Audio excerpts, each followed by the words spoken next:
at some time or another, have agonized over making a decision. Some decisions are major decisions. And also there are a lot of small decisions that we don't make, that they tax our minds, they drain our energy, they create a lot of anxiety and nervousness and mental torment because we don't take care of it. We decide not to decide, which is a decision. Deciding to decide, to act, is a major, major challenge for all of us at different points in different areas of our lives. And there are things that happen to us along the way, experiences that we have that prevent us from working through the mental block of acting, of doing those things that we know we ought to do. And so what I want you to think about is, what is there that you know you need to do, that you want to do this, but for some reason or another, you've been holding back. For some reason or another, you just have not been able to gather your nerves or be able to work through the procrastinating or putting it off or justifying or blaming. Some reason or another, you just haven't done it. And you know you ought to do this. You really want to do this, but you don't know why you haven't done it. Because in order to begin to reinvent your life, you've got to make a conscious, deliberate, determined effort. That you really have got to put all of yourself into it. It's very challenging to act, to do those things. There are times when you're looking at it and you say, I know I need to do this, but I don't feel like it. I don't want to do it. I know I need to do it, yet leave me alone. No. I don't want to do it. So what do we do? What are those things that cause us to do like that? I think that among the things that prevent us from acting is the fear of failure. And if you've already failed, you don't want to fail again. The pain of that, the disappointment, the fear of loss is another thing. Because many times when we do those things that we know we need to do, we feel that we might lose somebody that we love very much and care about. We don't want to hurt anybody. Many of us don't act because we want other people's approval. We want everybody to like us and to accept us. And that's not possible. Many of us don't do the things that we want to do and don't act because of lack of self-confidence. We don't believe enough in ourselves. So there are many reasons why we don't act. There are other things, though, that affect us. Is that not wanting to take personal responsibility. We want somebody else to do it. And many times we pick up our inability to do certain things from people that we love, people that we admire. What I'm saying to you is that as you begin to look out on your life, this is challenging. This is not easy acting. So what are the things that we can begin to do to harness our will? Number one, you've got to bring it out and look at it. You got to take the power out of it. You've got to expose it to the truth. And the truth is that it has no power over you. So write down something you want to act on, but for some reason that you've been holding back, and look at it. The next thing is, ask yourself the question, is it helping you to continue to put it off? If it's an asset for you to continue to procrastinate, then continue to do that. But if it's a liability for you, if it's causing you some mental and some emotional challenges, or perhaps a financial problem, look at that. Examine that for what it is. Next step, ask yourself, what's blocking you? What's preventing you from acting?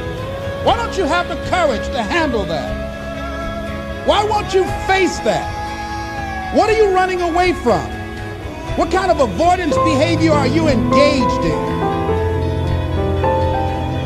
Next is, what is the worst thing that can happen when you take action?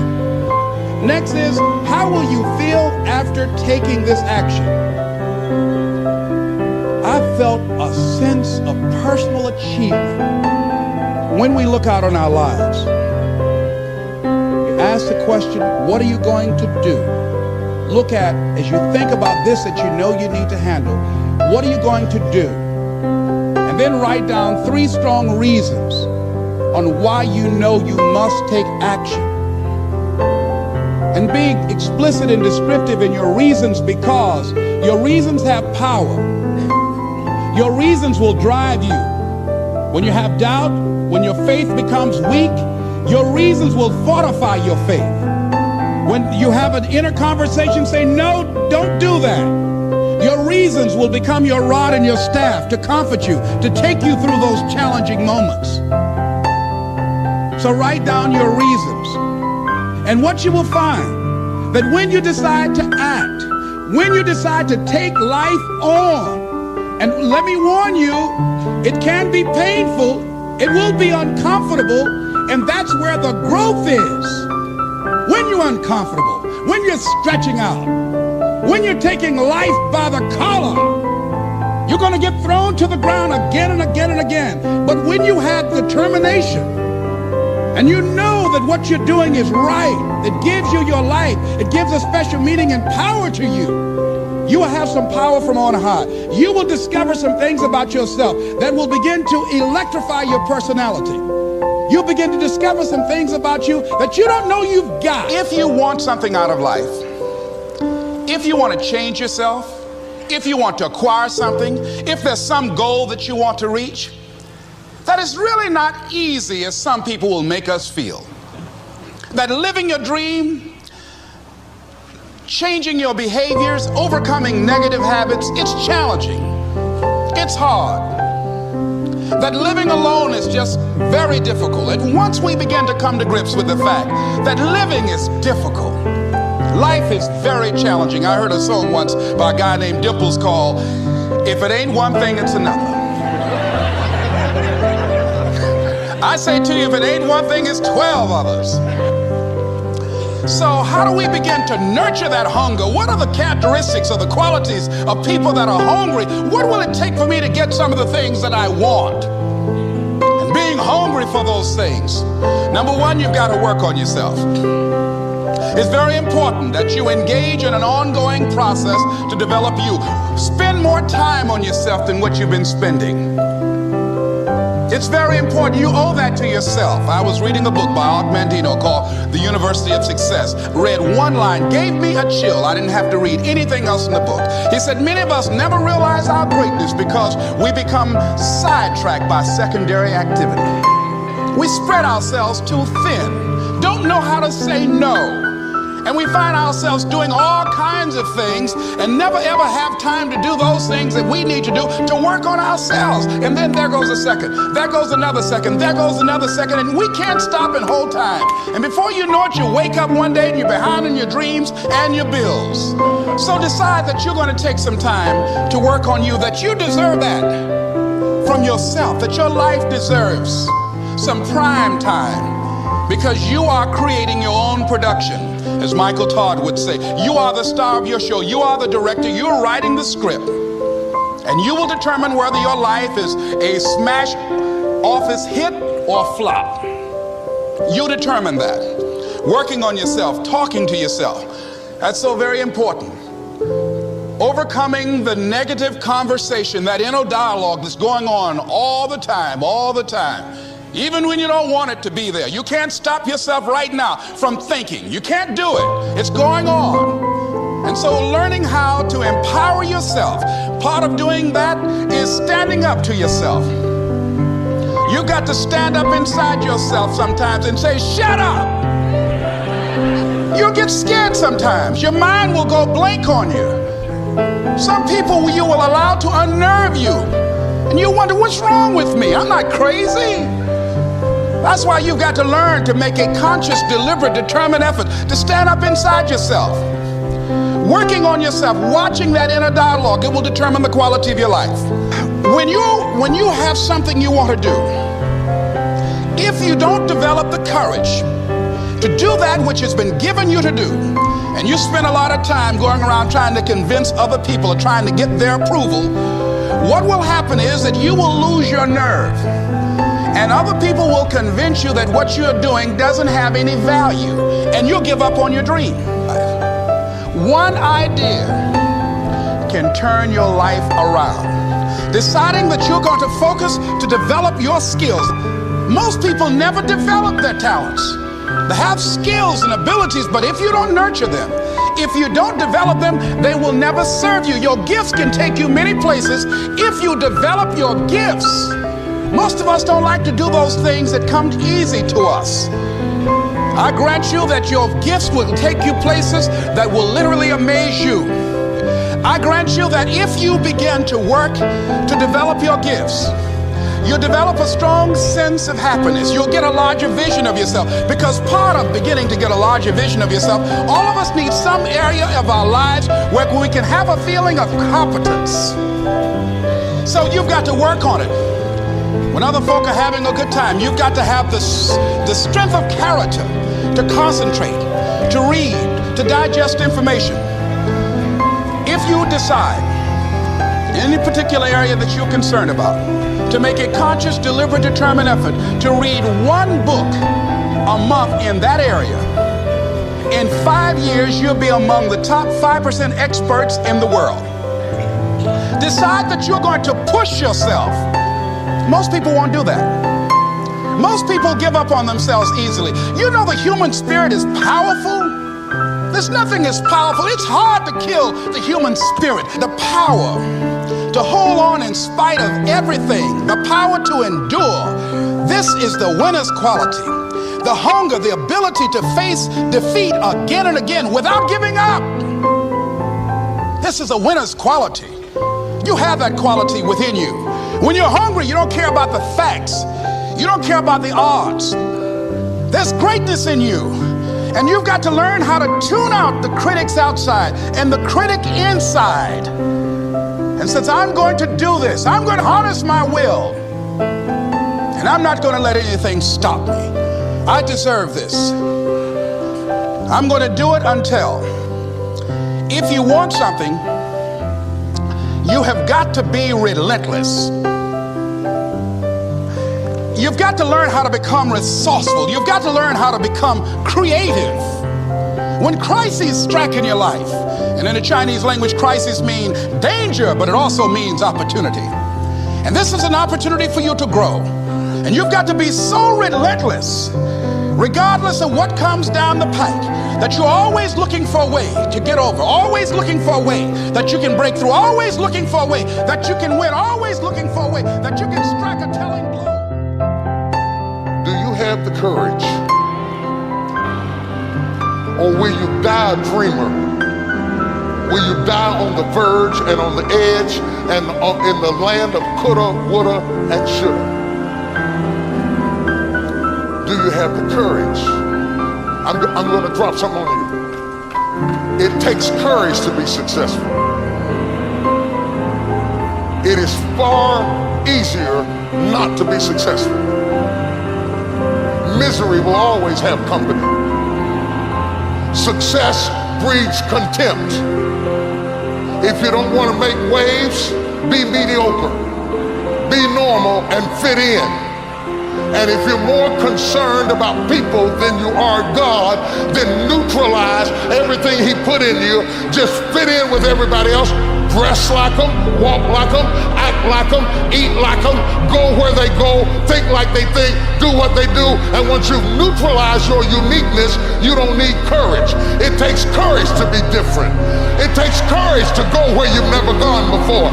For some of you, it took courage to come to this conference. It takes courage to get you outside of the box. It takes courage to be successful. It takes courage to win. People don't talk about people that don't win. If you win, they're going to talk about you. Do you have the courage to stand there though the storms keep raging and the people get to talking and you stand there and say, I've come too far to turn around? Do you have the courage?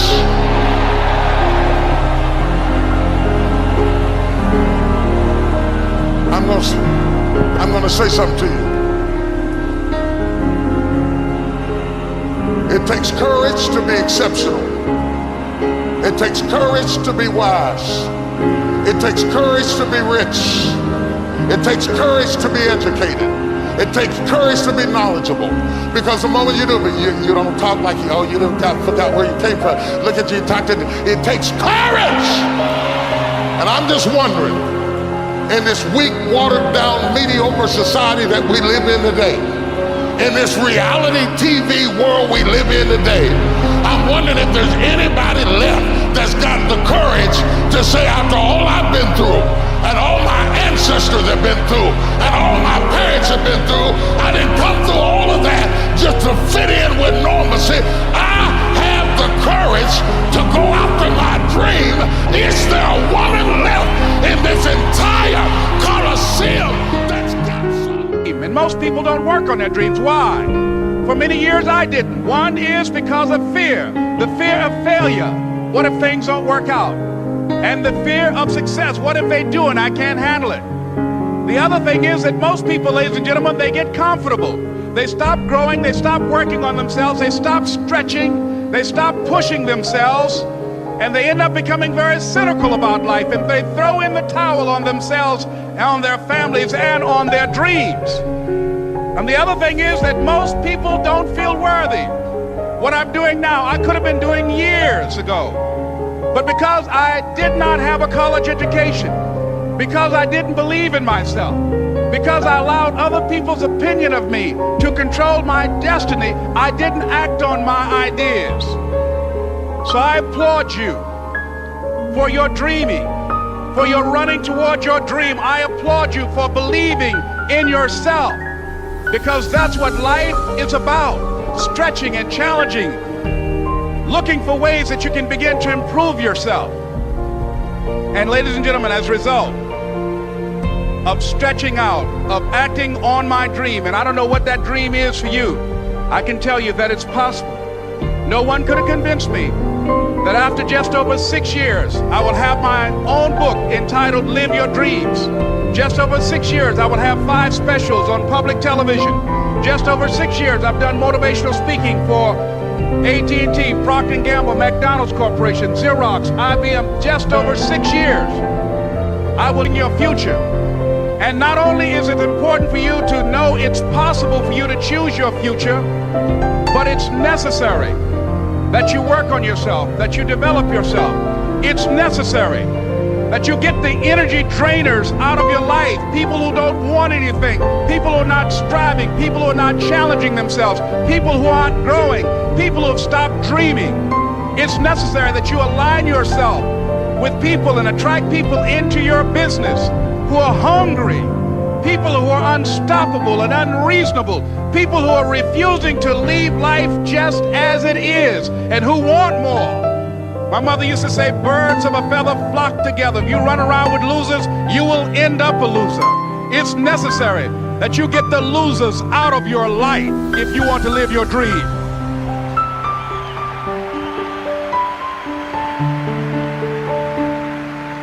It's necessary to know that everybody won't see it, that everybody won't join you, that everybody won't have the vision.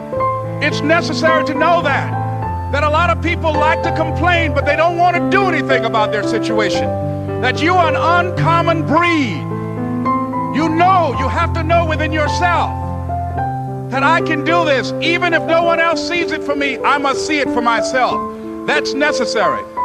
It's also, ladies and gentlemen, necessary that you be creative when you're working on your ideas. Begin to envision yourselves as being blessed and highly favored to reach your goals. If just one of you capture the essence of what that means, that you have greatness within you and a responsibility to manifest that greatness, that you can make your parents proud, you can make your school proud, you can touch millions of people's lives, and the world will never be the same again. It's possible for you to live your dream. It's necessary that you associate with winners, that you work your system, that you are relentless, that you never give up. It's you. You've got to take personal responsibility. You've got to make it your personal business to make it happen. And you've got to resolve within yourself that I can do this, that it's hard, but you've got to say, I'm the one. I'm the one to make this happen. I'm the one to become successful in this business. As you work to help other people to become successful, that feeds your success. But you know it's going to be hard, but find out what will make it worth it for you. So, ladies and gentlemen, if you want to make your dream become reality, the people that are running at their dreams know that it's possible that you can live your dream, that it's necessary, that you're relentless, that you have a plan of action, that you are creative. The people that are living their dream are finding winners to attach themselves to. The people that are living their dreams are the people that know that if it's going to happen, it's up to them.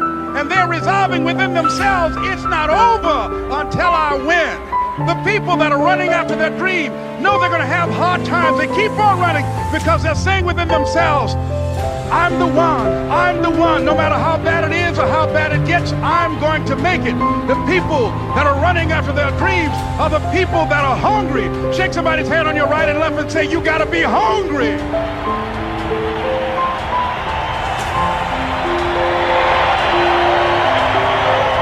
And as you run toward your dream, I want to dedicate this to you that I love very much. I want to thank Dexter and all of you. It's something that I'm known by.